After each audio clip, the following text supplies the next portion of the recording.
On May 26, 1974, 21-year-old medical student Terry Betz was inspecting the damage caused by a brush fire that had burned the woodland that they had recently acquired on Fort George Island, Florida. Betz found a highly polished, metal orb that was just under 8 inches in diameter. There was an elongated triangular shape stamped into its surface. Terry and his parents wondered whether or not they might have stumbled across some kind of downed NASA satellite and its crash might have had something to do with the fire, but none of them could find any signs of an impact crater or any indication of collision on the sphere. Terry then placed the sphere on a window seat in his bedroom until approximately 2 weeks later when Terry decided to entertain his friend, Teresa Fraser, by playing guitar. According to Terry's report, moments after he began strumming his guitar, the metallic ball started to vibrate like a tuning fork and began emitting a curious throbbing sound in response to certain notes.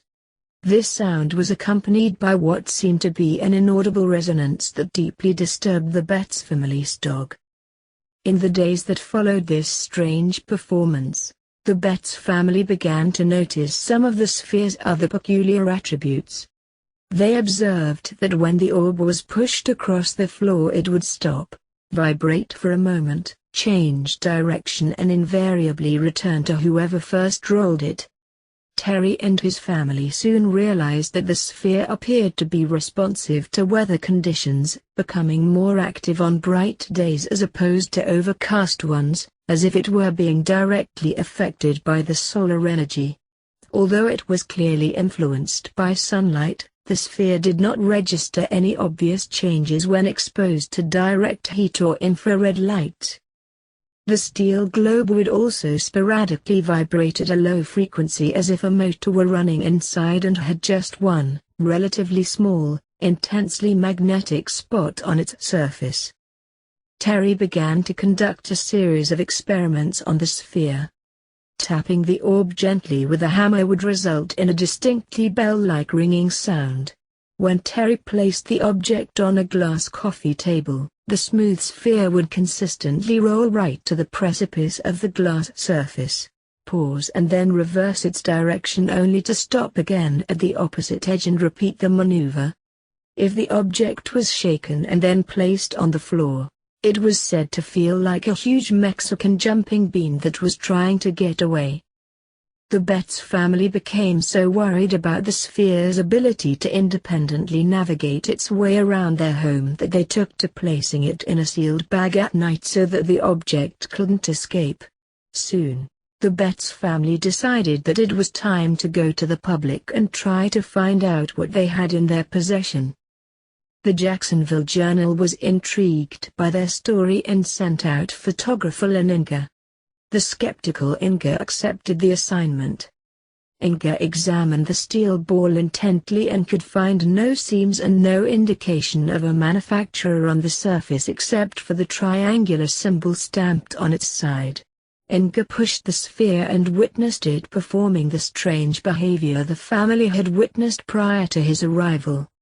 Soon, both the U.S. Marine Corps and NASA contacted the Betz family, as did UFO investigators representing the Aerial Phenomena Research Organization, APRO.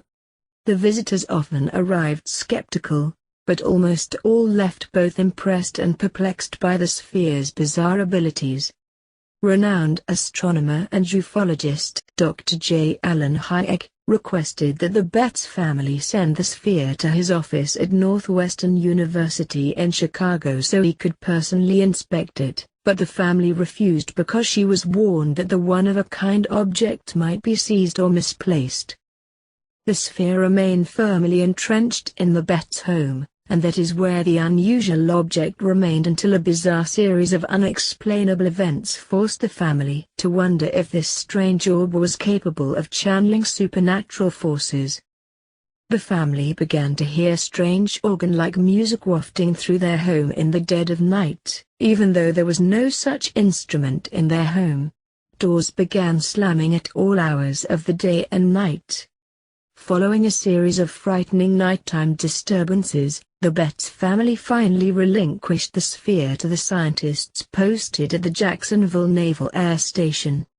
The initial efforts of the Navy metallurgists were met with dead ends as their X-ray machines were not strong enough to penetrate the orb.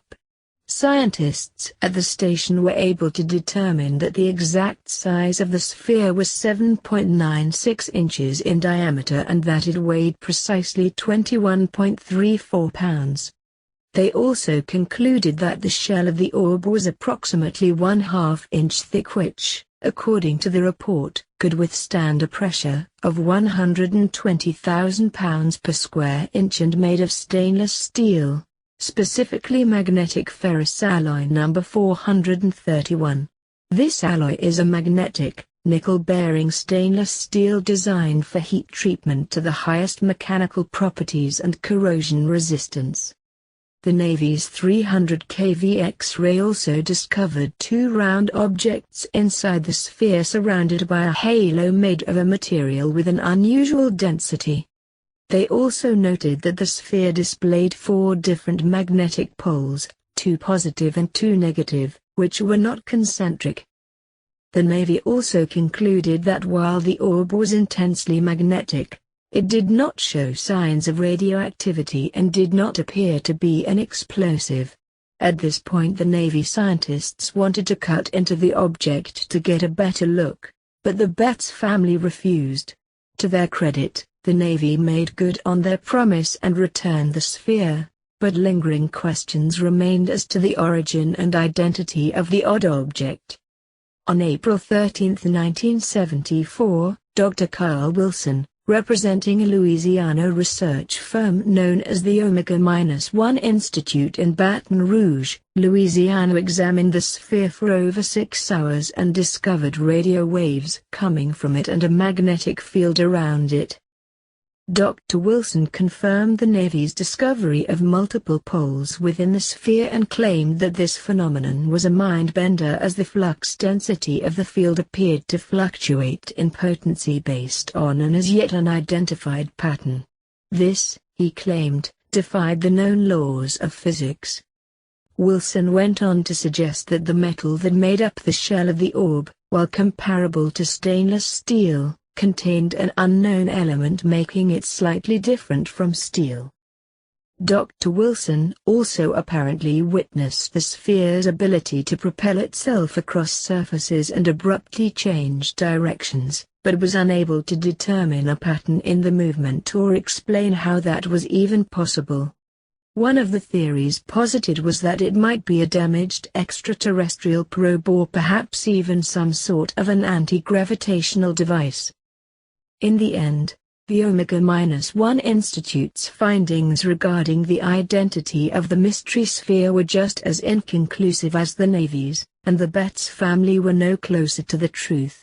It was then that members of the APRA managed to convince the family that they might be in possession of evidence of the existence of extraterrestrial intelligence and as such were legitimately eligible to win the National Enquirer's then $50,000 reward for proof positive of UFOs.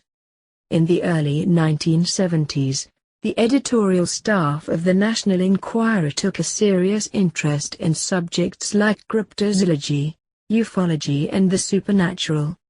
While the Enquirer was considered by most to be little more than a supermarket tabloid, the publication took great pains to assemble what they referred to as a blue ribbon panel which consisted of noted scientists including Dr. J. Allen Hynek, Dr. James Albert Harder, Dr. R. Leo Sprinkle, biologist Frank B. Salisbury and State University of New York professor of philosophy, Dr. Robert F. Cregan. The panel was rounded out by such esteemed members as a former Supreme Court Justice, a former Attorney General of the United States and a former New York Court of Appeals judge. The heads of the APRO, MUFON, Mutual UFO Network, and NICAP, National Investigations Committee on Aerial Phenomena, were also on hand to form a sort of mini-panel that was in charge of deciding which cases would go before the primary panel. In 1974 the panel convened in New Orleans and the Betz family decided to send the mystery sphere to the event. The device was subjected to yet another battery of tests. While the panel confirmed much of what the Omega-1 Institute and the Navy's researchers had already revealed, including the fact that the object acted like an audio transponder, it could not discern the origin of the orb, but, as intrigued as the panel members were by the object, the fact that it had no direct connection to any UFO sighting negated any possibility of the Betz winning the $50,000 reward. In the end, Hayek surmised that the object was likely man-made, although he conceded that he had no idea what it was or where it came from. But the orb also caught the attention of one of his Blue Ribbon panel colleagues, and this noted scientist's investigation into the object would take a potentially terrifying turn. Dr. James Albert Harder, a professor emeritus of civil and hydraulic engineering at the University of California at Berkeley, became increasingly intrigued by the reports he was reading regarding the Betz sphere, as was no doubt delighted by his opportunity to examine the object firsthand. Following the National Enquirer competition, the Betz allowed him to examine the globe, the results of which were disconcerting to say the least. Based on his X-ray studies, the two internal spheres are made of elements far heavier than anything known to science. While the heaviest element yet produced in any atomic reactor here on Earth has an atomic number of 105, and the heaviest element occurring naturally on Earth is uranium, with an atomic number of 92, Harder claims to have determined that the Betz sphere has atomic numbers higher than 140. If one were to drill into the sphere, he asserted, perhaps the masses would go critical and explode like an atomic bomb. As if this weren't potentially dire enough, Harder went on to warn the assembled audience of scientists and UFO investigators that any attempt to discern the contents of the sphere might unintentionally set it off. It is at about this time that the stories surrounding the mystery sphere, not to mention the object itself, seem to vanish without a trace. This is baffling considering the fact that it was at just this moment that the tale became truly fascinating and possibly dangerous.